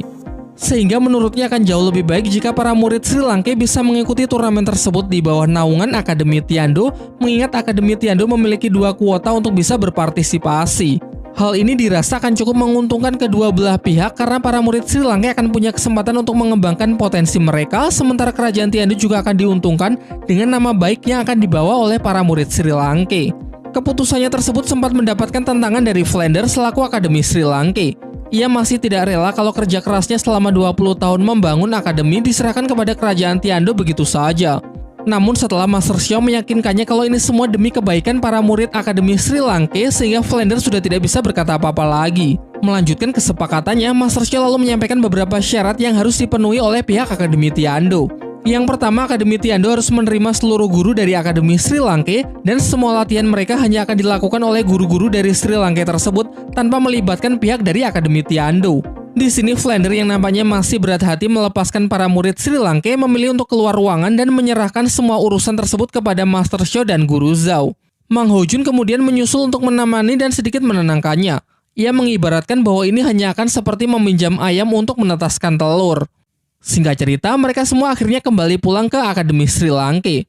Master Xiao kemudian menjelaskan bahwa keberangkatan mereka menuju kerajaan Tiando akan berlangsung 2 bulan lagi. Dan selama 2 bulan tersebut mereka akan dibebaskan dari latihan. Sebagian murid menghabiskan waktunya untuk liburan, sementara hari demi hari Tangsen habiskan untuk membuat berbagai macam senjata rahasia yang nanti akan ia bagikan kepada teman-temannya. Singkat cerita, 2 bulan telah berlalu. Sebelum berangkat, semua murid berkumpul untuk melihat senjata rahasia terbaru yang telah Tangsen buat. Senjata tersebut ia beri nama Cakar Dewa Terbang. Memiliki 3 cakar besi yang sangat tajam, cengkeramannya cukup kuat untuk menghancurkan sebuah batu. Fitur yang lain bisa ia tembakkan dengan kawat sepanjang 30 meter berguna untuk serangan kejutan maupun meningkatkan mobilitas. Setelah selesai mempresentasikan senjata rahasianya, ia memberikan satu persatu kepada teman-temannya secara gratis.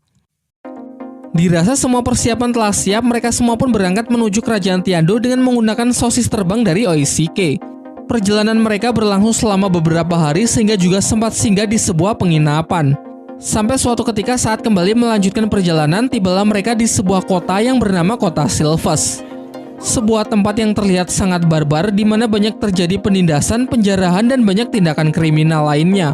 Master Shou kemudian menyuruh para murid untuk mengikuti pertarungan tersebut sebagai bagian dari latihan tahap ketiga mereka. Namun sayangnya dikarenakan tim Sri Lanka sudah mencapai rank lencana emas, panitia pendaftaran mengatakan kalau mereka tidak bisa berpartisipasi karena pertarungan di sini tertinggi hanya memiliki lencana perak. Sementara dalam pertarungan arena dibutuhkan kesetaraan rank. Namun jika tetap ingin bertarung, panitia pendaftaran memberikan Master Shou alternatif lain, yaitu dengan mengikuti pertarungan bebas. Dalam pertarungan bebas, dimungkinkan untuk sebuah tim saling menantang satu sama lain meski terdapat perbedaan rank. Tanpa pikir panjang, Master Shou pun mengambil tawaran tersebut lalu menanyakan siapa tim terkejam dan paling jahat di tempat ini. Kemudian dijelaskan bahwa tim yang sesuai ialah tim Dewa Iblis Darah. Tim yang tidak hanya kuat, mereka juga terkenal sangat kejam dan telah banyak melakukan kejahatan. Sejauh ini siapapun yang menjadi lawannya pasti akan mereka bunuh. Flander sempat melarang keras keputusan Master Shou yang dinilai terlalu berlebihan. Ia khawatir kalau keselamatan para murid akan terancam jika berhadapan dengan tim Dewa Iblis, karena meski sudah mendapatkan lencana emas, faktanya hanya Tang Shenlah yang mendapatkannya. Namun lagi-lagi Master Shou meyakinkan Flander bahwa ini menjadi latihan yang akan sangat berguna untuk melatih mental para murid Sri Lanka. Berita tentang tim pendatang yang menantang tim Dewa Iblis pun dengan cepat tersebar. Orang-orang berdatangan untuk memasang taruhan besar-besaran atas kekalahan tim Sri Lanka.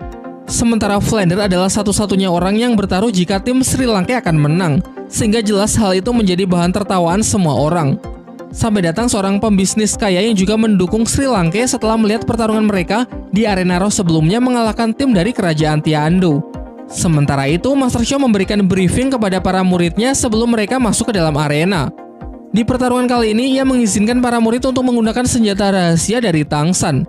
Ia menjelaskan bahwa ia sengaja memilih tim yang kejam yang banyak melakukan kejahatan sehingga tim Sri Lanka tak perlu merasa bersalah jika memang harus menyakiti mereka.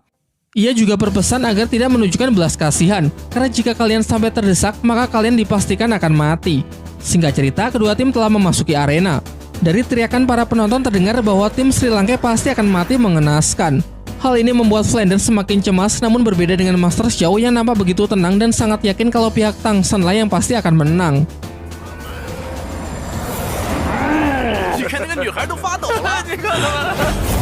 Setelah mendengar aba-aba dari wasit, seluruh anggota tim Dewa Iblis pun serentak maju untuk menyerang tim Sri Lanka. Sementara tim Sri Lanka sudah bersiap dengan senjata rahasianya masing-masing.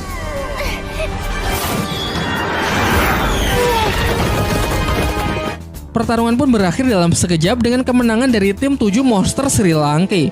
Seluruh anggota tim Dewa Iblis harus menerima kematiannya karena serangan senjata rahasia tersebut langsung mengarah ke titik vital mereka. Jelas kejadian itu membuat semua orang benar-benar terkejut. Bahkan tim Sri Lanka itu sendiri, karena ini adalah pengalaman pertama mereka membunuh manusia. Di backstage diperlihatkan sebagian murid Sri Lanka begitu syok dan merasa bersalah atas apa yang telah mereka lakukan. Kemudian Master Shou datang untuk menenangkan mereka. Ia menjelaskan bahwa sebagai seorang Master Roh, cepat atau lambat mereka pasti akan menghadapi situasi seperti ini, sehingga momen ini akan sangat baik untuk mempersiapkan mental mereka. Lagi pula tim Dewa Iblis adalah tim yang sangat kejam, yang sudah banyak membunuh dan membuat banyak orang menderita, sehingga tak perlu merasa bersalah karena mereka memang pantas mendapatkan hukuman.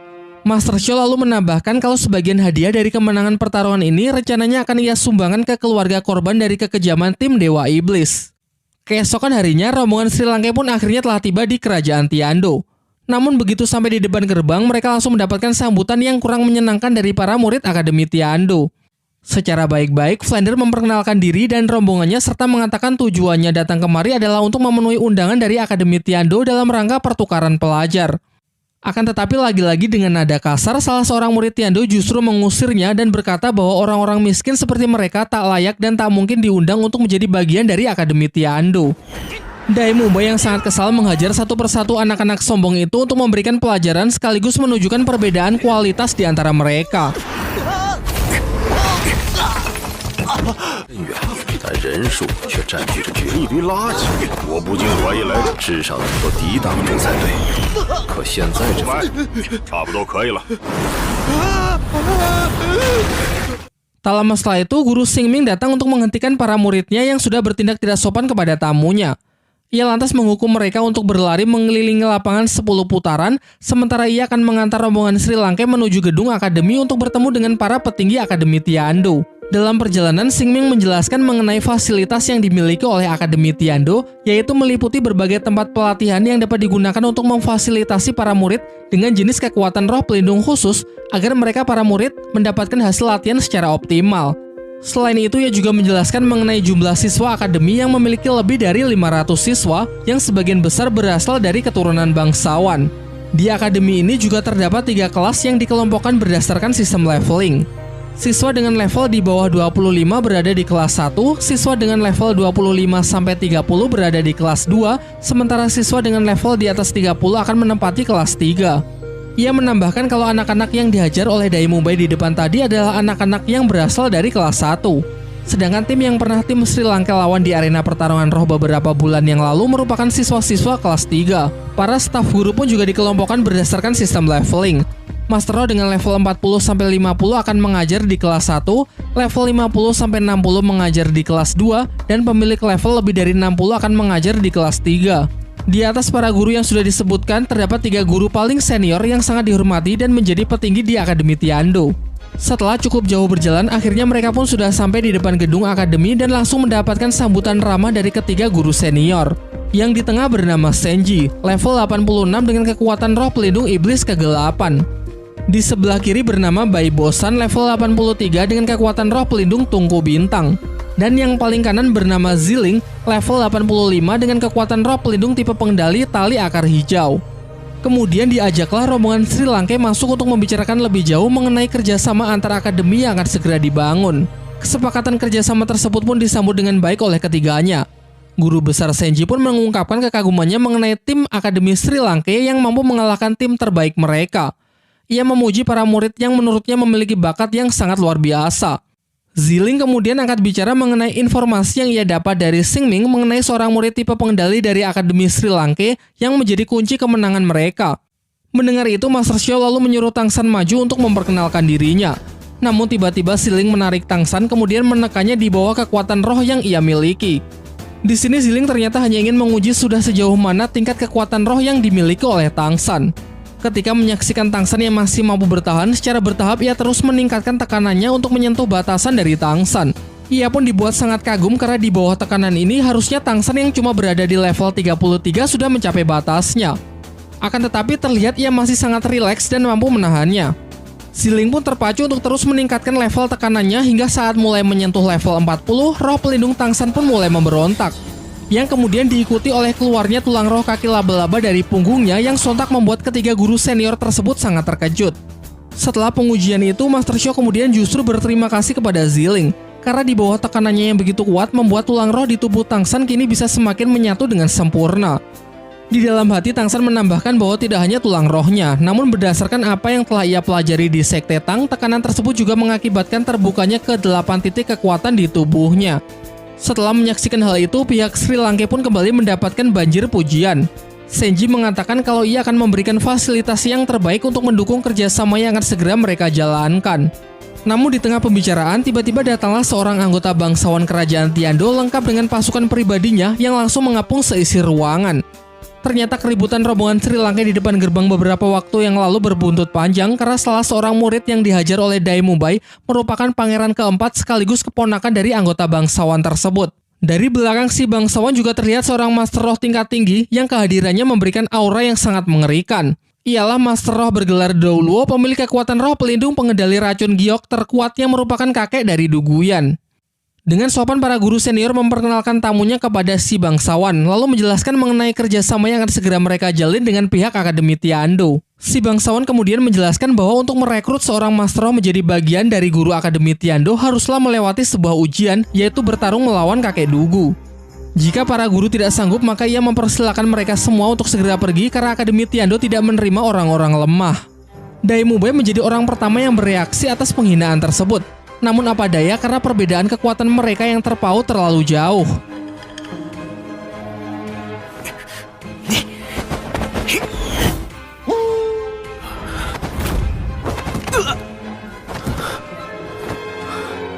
Sudah jelas tak ada satupun orang dari pihak Sri Lanka yang mampu melawannya.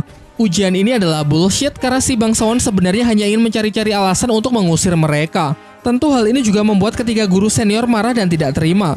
Karena meskipun seluruh pendanaan akademi diperoleh dari kerajaan, semua keputusan akademi harusnya tetap tidak bisa diintervensi oleh pihak manapun. Terlebih lagi menghina tamu mereka berarti juga menghina Akademi Tiando. Oleh karena itu, ketiganya pun serentak menyatakan akan bersedia mewakili Sri Lanka untuk melawan kakek Dugu.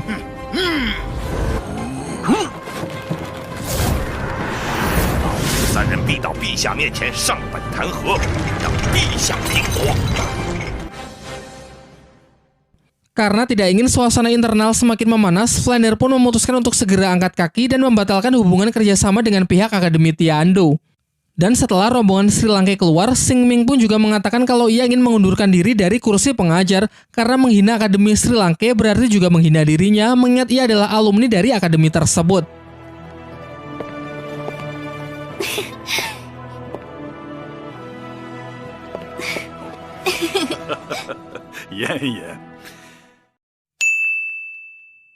Singkat cerita, rombongan Sri Lanka pun dengan penuh kekecewaan berniat pulang ke akademinya.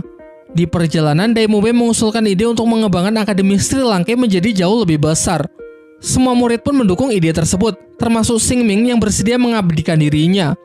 Berjalan sampai ke gerbang kota, Flander secara tidak sengaja melihat sebuah poster yang berisi mengenai Akademi Lanba yang sedang mencari beberapa guru baru. Singming lalu menjelaskan bahwa Akademi Lanba merupakan akademi kecil di kota Tiando. Uniknya, akademi ini memiliki aturan khusus yaitu tidak menerima keturunan bangsawan dan hanya menerima rakyat biasa. Singkat cerita, setelah dilakukan pengujian terhadap kelayakan beberapa calon pendaftar guru dari Akademi Sri Lanka, lalu mereka pun diantar ke kantor kepala akademi untuk menyelesaikan urusan administrasi. Sangat mengejutkan karena di sana terdengar suara yang tidak asing bagi Flander dan Master Xiao. Dan benar saja, seorang wanita pemilik Akademi Lanba bernama Liu Erlong yang ternyata adalah kawan lama dari Flander dan Master Xiao di masa mudanya. Dulu mereka tergabung dalam trio segitiga emas, tim yang cukup terkenal di dunia Daoluo pada masanya. Dan uniknya lagi, Liu Erlong merupakan cinta lama dari Master Xiao yang membuat pertemuan mereka terasa sangat canggung. Di dalam, Flander menceritakan semua masalah yang tengah ia hadapi, mengenai rencana untuk meminjam nama Akademi Tiando untuk mengikuti turnamen pertarungan roh, serta penghinaan yang dilakukan oleh kaum bangsawan kerajaan. Mendengar hal itu membuat Liu Erlong sangat emosi. Sebagai sahabat lama, ia mengatakan akan bersedia untuk membantu, bahkan memberikan Akademi Lanba kepada Flander hingga mempersilakannya jika ingin mengganti nama akademi ini menjadi Akademi Sri Lanka. Di waktu makan malam, Master Xiao yang masih merasa tidak nyaman memutuskan untuk pergi keluar ruangan. Di luar, ia menceritakan kepada Tang San mengenai kisah dari masa lalunya. Dahulu ia merupakan bagian dari klan naga tiran petir biru. Namun karena dinilai kurang berbakat dalam kekuatan roh, ia menjadi sangat terkucilkan. Hingga pada akhirnya ia memutuskan untuk pergi meninggalkan klan untuk berkelana di dunia Daoluo dan berharap suatu hari ia bisa kembali untuk membuktikan dirinya. Sayangnya perjalanan itu tak semudah apa yang ia bayangkan, karena dalam usahanya tersebut ia banyak bertemu dengan orang-orang jahat. Beruntung pada suatu momen ia diselamatkan oleh seorang pemuda bernama Flander. Sejak saat itu keduanya mulai menjalin pertemanan dan berjanji akan berkelana bersama di dunia Daoluo. Suatu hari ketika tengah menyusuri hutan, mereka bertemu dengan seorang gadis cantik bernama Liu Erlong. Singkat cerita, seiring berjalannya waktu, mereka menemukan kecocokan satu sama lain dan memutuskan untuk berkelana bersama dan menamai trio mereka sebagai segitiga emas. Namun seiring berjalannya waktu pula, perasaan lain di dalam diri mereka mulai tumbuh. Terjadi cinta segitiga di mana dua pria menyukai satu gadis yang sama. Di sini Master Xiao secara sukarela bersedia mengalah dan menyuruh Flander untuk mengungkapkan perasaannya kepada Liu Erlong karena Master Xiao sudah sangat pesimis mengingat secara kekuatan fisik ia begitu lemah sehingga tak mungkin disukai. Akan tetapi siapa sangka ketika Flander sudah menyatakan perasaannya, terungkap bahwa pria yang disukai Liu Erlong sebenarnya justru adalah Master Xiao. Hal ini tentu membuat Master Xiao sangat gembira, sementara Flander tak sedikit pun menaruh kebencian dan dengan cepat bisa menerima hal itu. Seharusnya sampai di sini kisahnya memiliki ending yang bahagia, namun yang terjadi justru sebaliknya. Di malam pernikahan dirinya dan Liu Erlong di mana Flander bersedia menjadi penghulu, tiba-tiba datanglah paman Master Xiao yang berasal dari klan naga tiran petir biru untuk mengagalkan acara mereka. Master Xiao pun dibuat sangat terkejut saat tahu kalau ternyata Liu Erlong adalah putri dari pamannya, sehingga mereka tidak bisa menikah lantaran masih terikat hubungan persaudaraan. Jelas kejadian ini membuatnya sangat syok dan frustasi. Untung saja ketika ia akan melakukan bunuh diri, Flander datang tepat waktu untuk mencegahnya. Dan di titik inilah trio segitiga emas akhirnya bubar dan mereka memutuskan untuk mengambil jalan masing-masing. Di akhir cerita, Master Xiao mengatakan bahwa setelah peristiwa itu ia sangat merindukan Liu Erlong, namun upaya pencariannya tidak pernah membuahkan hasil. Dari balik pohon, ternyata Liu Erlong sedari awal menguping cerita dari Master Xiao. Singkat cerita, kini keduanya sudah bisa memahami perasaan satu sama lain dan cinta di hati mereka pun perlahan mulai bersemi kembali. Tang Shen yang merasa tidak enak akan mengganggu momen romantis dari gurunya memutuskan untuk pergi terlebih dahulu. Namun saat dalam perjalanan kembali ke akademi, ia merasa kalau ada seseorang yang diam-diam mengikutinya. Dan benar saja, ternyata kakek Dugu datang untuk menculiknya. Dibawalah Tang Shen ke markasnya, sebuah gua di mana terdapat banyak ular dan hawa racun yang begitu pekat. Setelah tersadar, kakek Dugu langsung bertanya kepada Tang Shen bagaimana dirinya bisa mengatasi racun ular giok dari kekuatan cucunya saat pertarungan di arena. Dengan nada menyindir, Tang Shen menjawab bahwa alkohol adalah lawan dari racun ular. Dengan ketidaktahuannya mengenai hal sepele semacam itu, ia mempertanyakan kelayakan dari kakek Dugu untuk dijuluki sebagai pengguna racun terkuat. Masih melanjutkan ucapannya, Tang Shen mengatakan kalau racun milik kakek Dugu hanyalah racun sampah. Hal ini karena racun yang ia gunakan sebagai senjata andalan di waktu yang bersamaan juga meracuni tubuhnya sendiri. Awalnya kakek Dugu menyangkal perkataan Tang Shen. Namun setelah Tang Shen menyebutkan beberapa keluhan yang memang sering kakek Dugu rasakan selama ini, ia mulai berpikir kalau anak di depannya tidak cuma asal bicara.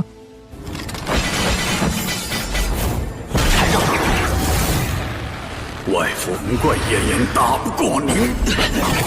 没想到我竟真是可惜了，死在一个使用垃圾毒的老怪物。 Di saat terdesak, Tang Shen menjelaskan bahwa kondisi dari kakek Dugu jika dibiarkan semakin lama akan semakin parah. Mungkin kakek Dugu bisa menahannya, namun bagaimana dengan Duguyan, cucu kesayangannya? Menurut Tang Shen, Duguyan yang secara fisik tidak sekuat dirinya tak akan mampu bertahan lama dengan racunnya sendiri yang terus menggerogoti tubuhnya. Singkat cerita, mereka berdua pun membuat sebuah kesepakatan. Jika Tang Shen bisa menyembuhkan racun di dalam tubuhnya dan juga cucunya, maka ia akan membiarkannya tetap hidup dan memberikan Tang Shen 3 permintaan. Namun sebelum memulai kesepakatan itu, ia akan memberikan Tang Shen sebuah ujian untuk membuktikan kalau Tang Shen memanglah memiliki pengetahuan mengenai dunia racun. Yaitu jika Tang Shen mampu bertahan melawan 3 jenis serangan racun miliknya, maka ia baru akan percaya kalau Tang Shen memang mampu membuatkan penawar untuk ia dan cucunya. Kemudian kakek Dugu membawa Tang Shen ke kebun miliknya di mana di sana banyak ditumbuhi tanaman obat langka. Di sini ia akan memberi Tang Shen waktu selama 24 jam untuk menggunakan semua tanaman obat yang tersedia guna mempersiapkan diri sebelum menerima ujiannya. Terlihat Tang Shen benar-benar mengagumi tempat tersebut karena melimpahnya tanaman obat-obat langka yang bahkan sulit ia temui dulu sewaktu di Sekte Tang. Di pusat tempat tersebut terdapat sebuah danau bernama Danau Es Api, di mana satu danau terbagi menjadi 2 dengan karakteristik yang saling bertolak belakang satu sama lain. Menurut catatan yang pernah ia baca sewaktu di Sekte Tang, danau ini merupakan salah satu tempat suci yang hanya tercipta setiap 10.000 tahun sekali. Namun nampaknya kakek Dugu sendiri tidak begitu paham betapa berharganya tempat yang ia miliki tersebut. Tanpa membuang-buang waktu lagi, ia langsung berusaha memetik tanaman obat di pinggir sisi danau es yang bernama rumput es segi 8. Yang kemudian ia lanjutkan di sisi danau api untuk memetik tanaman obat bunga inti matahari.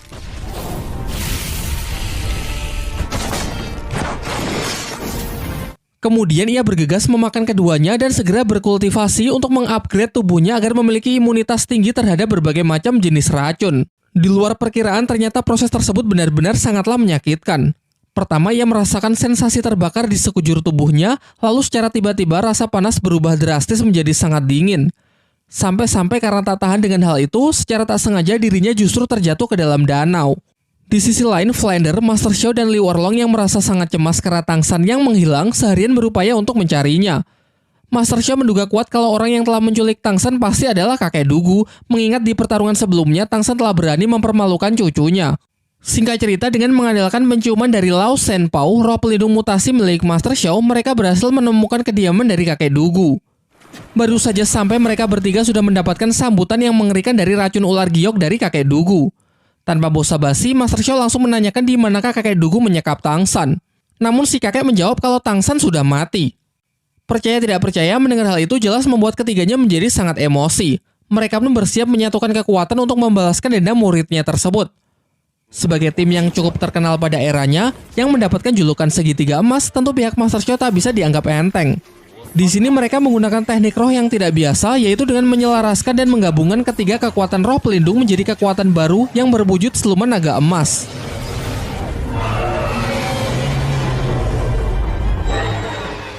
Sementara kakek Dugu juga tak tinggal diam, segera mengeluarkan teknik rahasia, yakni serangan ular giok raksasa. Benturan dua kekuatan tersebut begitu dahsyat yang dilanjutkan dengan pertarungan di udara.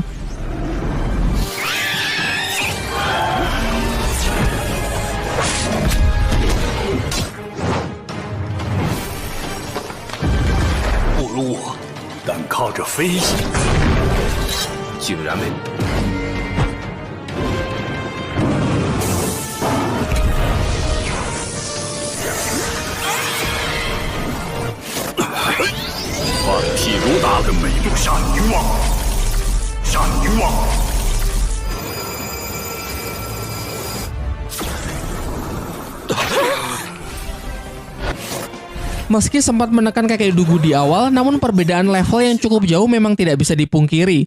Pada akhirnya tetap saja kakek Dugu sanggup mengalahkan trio segitiga emas tersebut. Di saat terdesak, Erlong mengatakan kalau ia berasal dari klan naga petir tiran biru. Jika kakek Dugu berani macam-macam, ia mengancam bahwa klannya pasti tak akan tinggal diam. Namun kakek Dugu merasa tak gentar sedikit pun dengan ancaman tersebut karena mudah baginya menghancurkan jasad mereka untuk melenyapkan barang bukti. Kemudian Flander mulai angkat bicara mengenai ayah Tang San yang pastinya juga akan membuat perhitungan.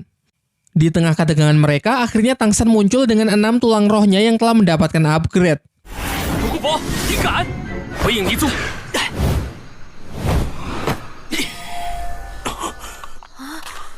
Tang San kemudian mulai membicarakan mengenai kesepakatan sebelumnya yang kini sudah siap ia terima. Dan mengingat 3 permintaan yang akan diberikan kakek Dugu, Tang San mengambil salah satunya agar kakek Dugu tidak sedikit pun menyentuh orang-orang dari Akademi Sri Lanka.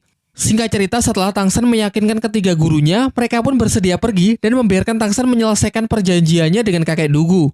Sebelum Tang San mulai meramu obat penawar untuk cucunya, sesuai kesepakatan ia harus menyelesaikan ujian yang akan kakek Dugu berikan. Ujian tahap pertama, Tang San harus bisa mengatasi serangan racun tingkat menengah miliknya. Dan tentu saja berkat kultivasi Tang San sebelumnya, dengan mudah ia bisa melewatinya. Masuk ke ujian tahap kedua, Tang San harus bisa mengatasi gigitan dari ular giok 9 sisik yang dikatakan sebagai hewan paling berbisa di dunia yang jelas memiliki racun lebih kuat dari ujian pertama. Kemudian Tang San memberikan tambahan perjanjian, jika ia bisa mengatasi racun kali ini, maka ular ini akan menjadi miliknya.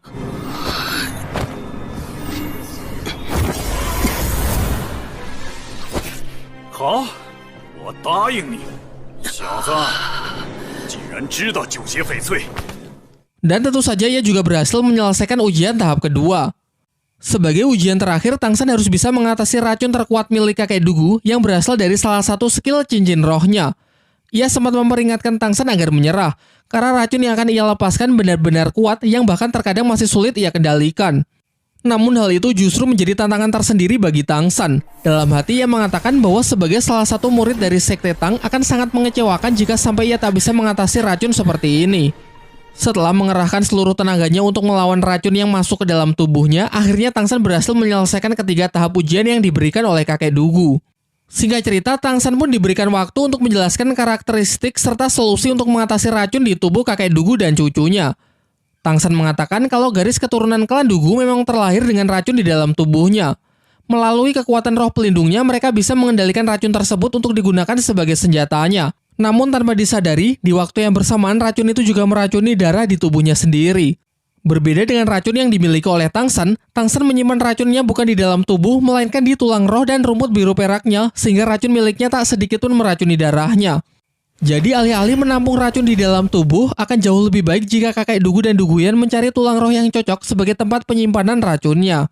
Tetapi sebelum itu, darah mereka yang sudah terlanjur terkontaminasi oleh racun harus disembuhkan terlebih dahulu menggunakan ramuan obat dari Tang San yang harus mereka minum di setiap malam. Dibutuhkan waktu sekitar setengah tahun untuk memastikan darah mereka benar-benar bersih. Oleh karena itu, selama setengah tahun ke depan, Tang San akan tetap tinggal di sini untuk memberikan obat ramuannya. Kakek Dugu yang masih belum sepenuhnya percaya dengan Tangsan menaruh sebagian inti dari kekuatan rohnya di dalam tubuh Tangsan untuk menjamin agar Tangsan tidak macam-macam.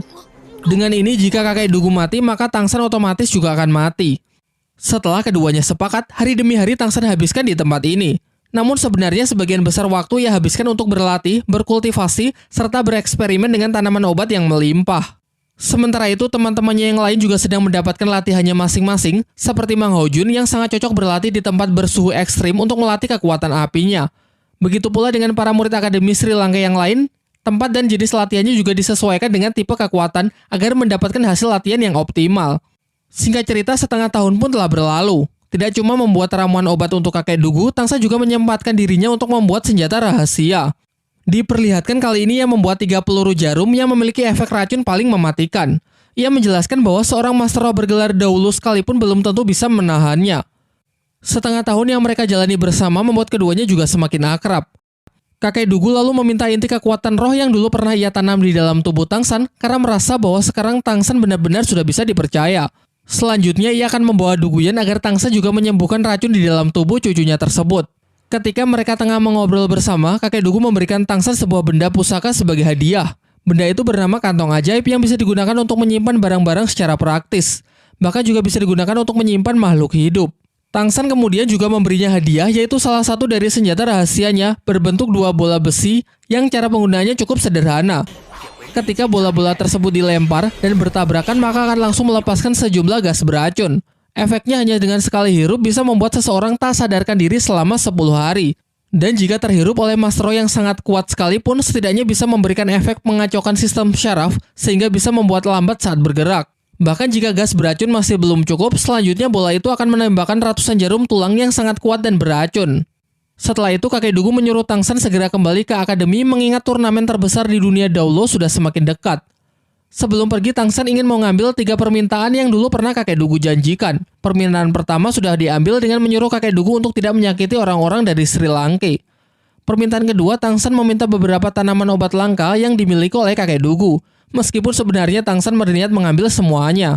Sementara untuk permintaan ketiga, ia meminta agar kakek Dugu bersedia menjadi penasihat Akademi Sri Lanka. Singkat cerita, kakek Dugu pun sepakat lalu bergegas mengantar Tangsan kembali ke akademi.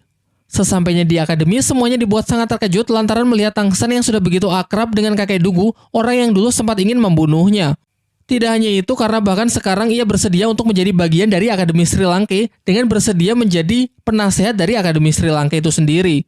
Kemudian Master Shao memberitahukan kepada Tangsan bahwa teman-teman yang lain selama setengah tahun ini sudah berkembang pesat, khususnya Dai Mumbai yang sudah mencapai level 40 sehingga akan segera berburu siluman roh untuk cincin keempatnya. Dalam perjalanan, Tangsan menceritakan semua yang ia alami selama bersama kakek Dugu, termasuk dirinya yang kini sudah mencapai level 37. Ia menegaskan sebenarnya ia sudah merasakan peningkatan level ketika salah seorang guru senior Akademi Tiando menekannya.